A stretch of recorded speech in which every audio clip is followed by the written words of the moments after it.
A independência é a possibilidade de tomar decisões funcionais dentro da sua atribuição no mesmo MP. E a autonomia é a direção própria daquilo que lhe é próprio. Em decorrência desses princípios, surge a ideia do promotor natural. Quem de vocês nunca ouviu falar do promotor natural? O promotor natural até hoje é muito controvertido. O Ministério Público defende a sua existência, na doutrina há os que defendem, os que negam, os tribunais discutem, e é uma questão bastante controvertida. Eu vou contar para vocês o conceito de promotor natural. Promotor natural significa a existência de um órgão do Ministério Público previamente investido em atribuições por critérios da lei. É o contrário do promotor de encomenda, é o contrário do procurador do rei, que o rei punha onde ele quisesse. Eu vou contar para vocês como é que isso surgiu. Eu tenho condições de contar para vocês uma parte da história da qual eu fiz parte. Antigamente, o Ministério Público era hierarquizado. O procurador-geral designava com muita liberdade o que ele quisesse. Afastava promotor do processo. Punha promotor num processo. Não se esqueçam que nós estávamos na ditadura. Era muito comum que um promotor fosse afastado de um processo para o procurador-geral pôr alguém que atuasse de acordo com as regras de conveniência do próprio procurador-geral, que eram muitas vezes regras de conveniência do governante, que também podia escolher o procurador-geral e demitir o procurador-geral livremente. Vocês vejam que isso era uma escala hierárquica. O próprio procurador-geral podia ser demitido ou nomeado livremente. Era muito natural, todos aceitavam com facilidade, que assim como a cabeça podia ser trocada com facilidade, o promotor da comarca, o promotor de um caso concreto, também podia ser afastado ou designado com facilidade. Isto era assim, aceitava-se com muita franqueza e facilidade isto. Quando eu entrei no Ministério Público, em 73, faz um pouquinho de tempo, eu encontrei um Ministério Público dentro da ditadura, um Ministério Público dentro do Poder Executivo, um Ministério Público bastante hierarquizado, e era uma época em que o Ministério Público tinha, por meio do Procurador-Geral, uma liberdade muito grande de designações, afastamento, remoções. E naquele tempo, um Procurador-Geral, muito idealista, muito culto, ele iniciou uma mudança interessante na instituição, que foi até a origem de grandes mudanças que vieram depois. Oscar Xavier de Freitas começou a criar centros de apoio, que eram órgãos de apoio aos promotores, origem embriões dos atuais centros de apoio. Criou equipes especializadas que foram a origem de muitas promotorias especializadas que vieram depois. Algumas dessas promotorias especializadas desapareceram com o tempo, mas elas foram importantes na época, porque marcaram uma mudança do Ministério Público em relação ao combate à criminalidade organizada, a novas iniciativas. E o que o Procurador-Geral fez? Em 1973, ele criou uma equipe de repressão a roubos. O que ele fez? Ele pegou promotores escolhidos a dedo para trabalharem numa sala própria, que nem ficava no Fórum Criminal. O Fórum Criminal ainda era no Tribunal de Justiça. Esses promotores ficavam no Fórum Civil, que era na frente ou atrás do Tribunal de Justiça, no 16º andar, e esses promotores faziam os inquéritos, as denúncias, e toda a instrução, eles, no lugar dos promotores das varas. Ele tirou a atribuição dos promotores da vara e deu para os promotores das equipes.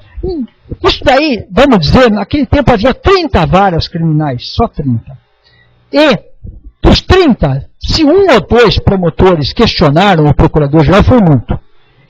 Hoje, se fizesse isso, se tirasse a atribuição de promotor, ia virar um vespeiro no Ministério Público. Mas naquele tempo era natural, era aceitado, era aceito, era comum, era uma coisa muito natural que o Procurador-Geral tirasse atribuições ou desse atribuições a promotores. E eu mesmo tive a honra de ser um dos promotores que integrava a equipe de repressão a roubos. Era uma equipe selecionada, era uma equipe de 16 promotores, 8 titulares e 8 substitutos. Eu era um substituto. E nós trabalhávamos nessas equipes bastante. Era muito trabalhoso, com muito idealismo, e tivemos grandes êxitos, grandes esforços, mas nós tínhamos um problema. As audiências nós não fazíamos. Pelo ato, as audiências eram feitas pelos promotores da vara. O que nós tirávamos atribuições deles era para o inquérito policial e para as manifestações processuais. Mas as audiências nós podíamos fazer. Se nós fôssemos fazer, e fazíamos nos casos mais graves, mas no dia a dia, porque a pauta das audiências exigia ficar ao lado da vara o tempo todo. Então nós ficávamos dividindo os serviços com os promotores das varas. Só que alguns promotores não se rebelavam.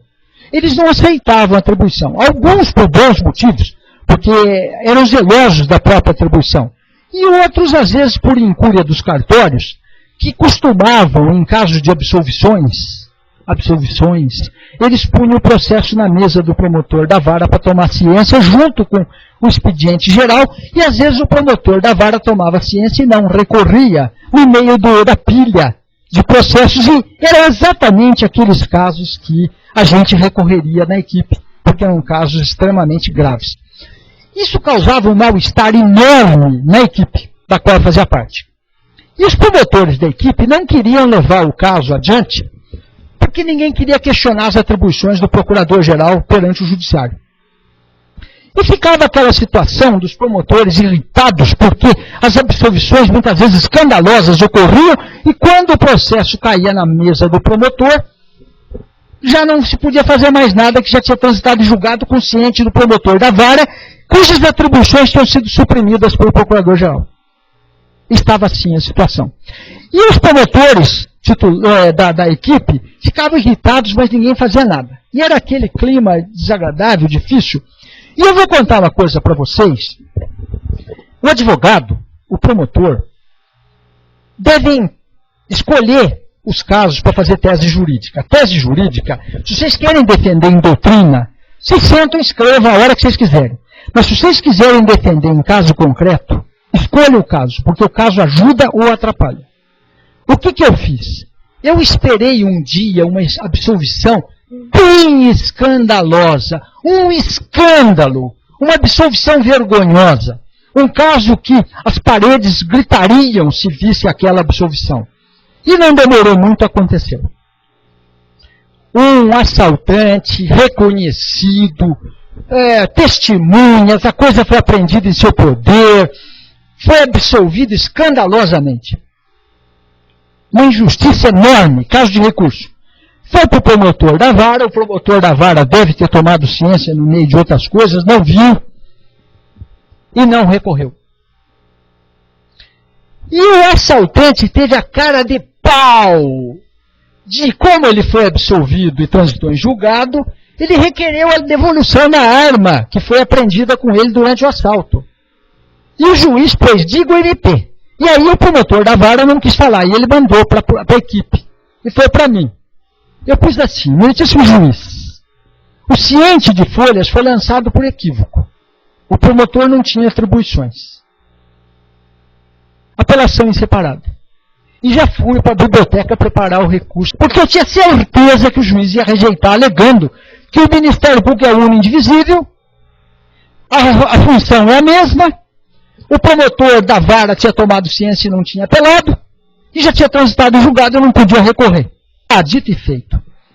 O juiz Ângelo Galucci, era o juiz da 10ª Vara Criminal, se não me falha a memória, estou falando coisa de mais de 30 anos, hein? Mas é um caso que me impressionou. O juiz, falou que o Poder Judiciário não tinha nada a ver com a distribuição de serviço do Ministério Público, isso é problema do Ministério Público, não do Poder Judiciário, que o promotor da vara tomou ciência, está tomado, o Ministério Público é uno indivisível, e estava transitado em julgado e não se fala mais nisso. E eu já, recurso criminal, contra o não processamento da apelação. Aí, o Procurador de Justiça deu um parecer muito bonito a nosso favor, dizendo que o Procurador-Geral tinha poder de avocação, delegação, podia designar, a equipe era validamente criada, não sei o que e tal, e que o promotor da vara não tinha atribuições para isso. O caso foi ao tribunal, e no recurso criminal 128.597, em 1976, o Tribunal de Justiça deu provimento ao meu apelo, aliás, ao meu recurso criminal, mandando subir a apelação. Por que ele deu provimento? Porque era um escândalo o caso. Para corrigir aquela absolvição vergonhosa, errada e tal, que não tinha sido dada pelo Ângelo Galú, tinha sido dada por outro juiz, aquela absolvição, para ser corrigida, precisava de ser dado provimento ao recurso criminal. E o tribunal deu provimento. E disse que o procurador-geral tinha unidade, indivisibilidade, avocação, a doutrina antiga, que eu mesmo ajudei a sustentar. Ganhei o recurso subiu, o cara foi condenado. Enquanto isto, foi uma vitória muito grande para a equipe, para os poderes do procurador-geral. Poucos dias depois, o Jacques de Camargo Penteado, um grande amigo meu, procurador de justiça, já aposentado, naquele tempo como eu, promotor substituto, colega brilhante, muito inteligente, teve um caso igualzinho ao meu. Absolvição do promotor da vara, absolvição injusta. Só com uma diferença do meu caso. Qual era a diferença? Aquele era uma absolvição injusta, o meu era uma absolvição escandalosa. Ele fez a mesma coisa que eu. Recorreu, dizendo, o ciente não vale, está recurso separado. A mesma coisa. Levou um indeferimento na apelação, foi negado o seguimento, ele entrou com recurso criminal, e pela conta dele, no meu caso era latrocínio. Era latrocínio, eu escolhi o caso. Tanto que foi para a competência do Justiça, do Tribunal de Justiça. Porque roubo ia para a alçada, e latrocínio ia para a Justiça. Então, eu sei fazer estratégia. Eu recomendo a vocês, sejam estrategistas, escolham as teses jurídicas nos casos corretos. Lógico que no latrocínio era um absurdo aquilo, tinha que pôr o latrocida na cadeia, o único jeito era aquele. Então, o Jacques fez um recurso correto, muito bem feito, é um grande promotor, e foi para a alçada criminal. O que a alçada criminal fez? Negou o provimento. Recurso 135.243 de São Paulo. E deu uma aula dizendo que os poderes do procurador-geral tinham limites nos promotores titulares. E aí aconteceu a coisa mais inacreditável que vocês possam imaginar. Eu me convenci que o certo estava o acordo do Tribunal de Alçada, não o caso que eu ganhei. O caso do alçada criminal foi relatado por Valentim Silva, recurso criminal 135.243. Ele dizia que há limites para o poder de designação e a vocação do procurador-geral. E tínhamos que respeitar as atribuições do promotor da vara. Quando eu li aquele acórdão, comparei com o meu, eu percebi o potencial de importância que tinha em reconhecermos a atribuição de um promotor fundada na lei e não na discricionariedade do procurador-geral. Porque um bom procurador-geral pode fazer uma portaria, criando uma equipe excelente e fazer uma redistribuição de serviço saudável. Mas um mau procurador-geral poderia usar o poder de avocação e de delegação para designar quem ele quisesse para atender em consonância com os interesses da administração. E nós estávamos na ditadura. E os exemplos de Ministério Público fraco durante a ditadura eram inúmeros. Quando é que um governador de Estado, um secretário de Estado, um presidente da República, um ministro foi processado na ditadura? Nunca! A não ser quando o governo federal quisesse que fosse. Senão não era.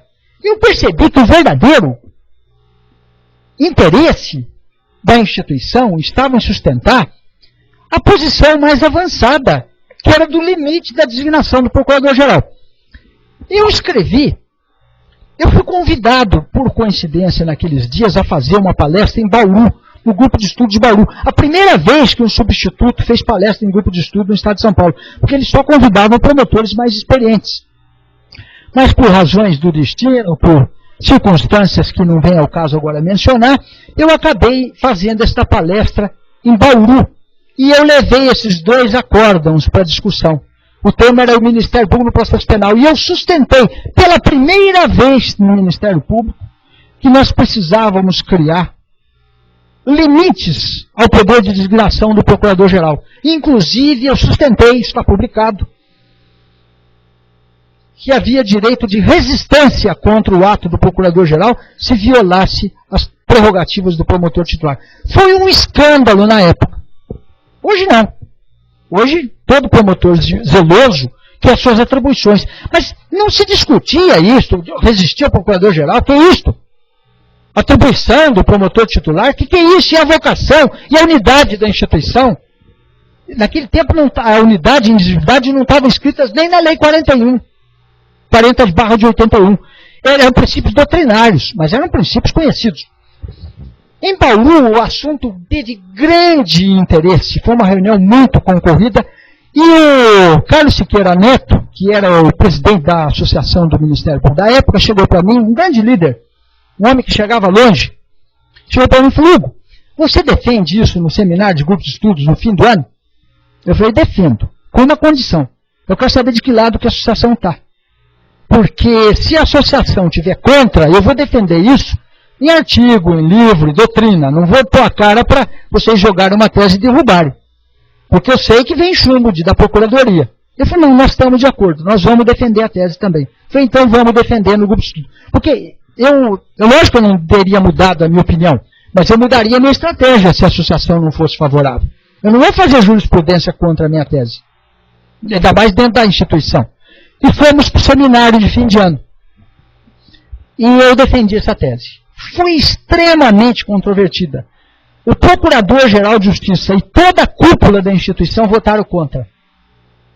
E toda a base da instituição votou a favor. Nós precisamos ter um promotor com atribuições legais, definidas na lei, e não por ato discricionário do Procurador-Geral. Alguns procuradores mais antigos chegaram a achar que isto seria daninho para a instituição. Por quê? Porque permitiria que um mau promotor usasse isso para se opor às designações legítimas do Procurador-Geral, que muitas vezes existem. Mas vejam o outro lado da moeda. Também permitiria que os promotores corretos não fossem afastados nos casos de interesse dos governantes, que eram muito frequentes. Até porque naquele tempo nós estávamos na ditadura. A partir daí, Jacques de Camargo Penteado e Clóvis Uzeda começaram a chamar esse princípio, que já foi defendido nesta ocasião pela primeira vez por mim, eles começaram a chamar de princípio do promotor natural, que era a existência de atribuições definidas na lei. Em seguida, Paulo César Pinheiro Carneiro, no Rio de Janeiro, no seu livro sobre o Ministério Público no Processo Civil e Penal, conflito de atribuição ao promotor natural, também defendeu isso. A questão começou a acompanhar os tribunais. Eu tenho um artigo que conta para todos, rapidamente, esses precedentes. Está publicado na Revista dos Tribunais 805, página 464. Não o primeiro. O primeiro, que é de 76, está publicado na RT 494, página 269. De 76. Mas eu atualizei esse artigo, aquele artigo de 76 está escrito sobre outra Constituição, sobre outros princípios, e eu atualizei aquele mesmo artigo e está publicado na RT atual, no volume 805, página 464. Muito bem. Vamos ver esse promotor natural, o que ele é hoje. Eu contei para vocês como é que ele surgiu. Ele surgiu em casos concretos, na equipe de roubos, como contestação às atribuições dadas pelo Procurador-Geral. Houve acórdãos, houve reunião de grupos de estudos, seminário, tese, até que os casos foram indo parar nos tribunais.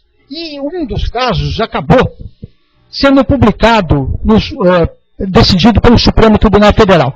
Esse caso, o que eu chamaria de leading case, um caso líder, foi publicado na RTJ, volume 146, página 794. Também foi publicado na RT 705, página 412.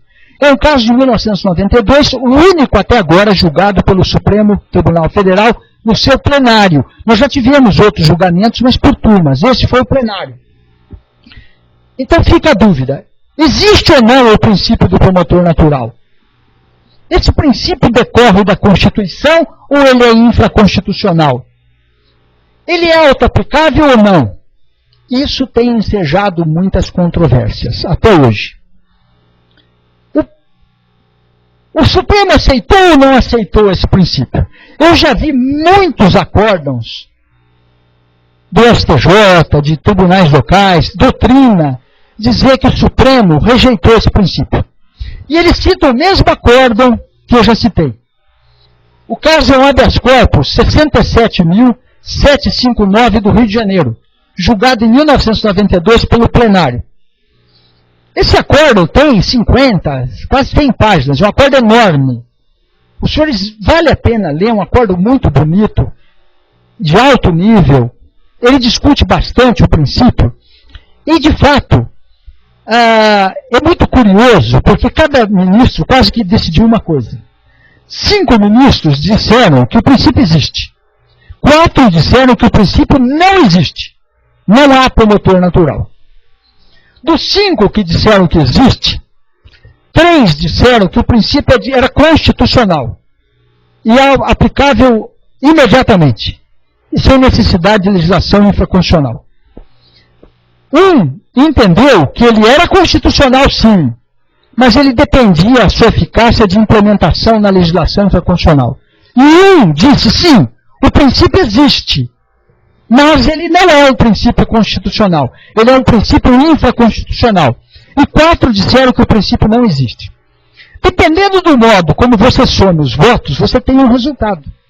Se você somar os 4 que dizem que não existe, com aquele que disse que ele existe, mas não é constitucional, você tem a maioria do Supremo dizendo que o princípio não é sequer constitucional.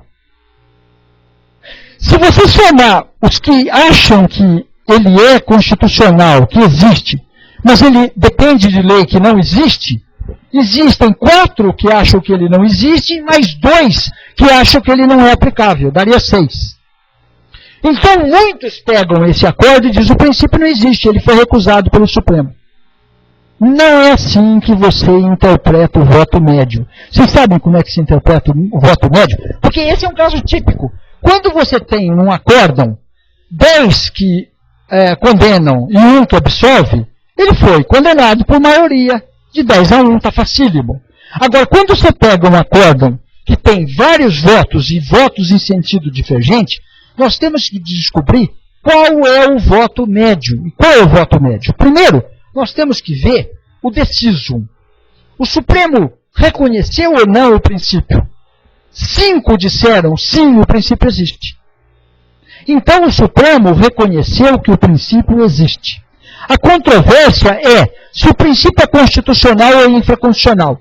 Dos 5, 3 entenderam que ele é constitucional e aplicação imediata, e outro entendeu que ele é constitucional, mas depende de aplicação infraconstitucional. Então, dos 5, 4 disseram que o princípio é constitucional. Dos 4 que disseram que é constitucional, só 1 disse que não era de aplicação imediata. Qual é o voto médio? É que o princípio existe, é constitucional e é de aplicação imediata. Este é o voto médio. Digam o que quiserem os que não entendam assim, mas a interpretação correta é esta. O princípio existe, é constitucional e tem aplicação imediata.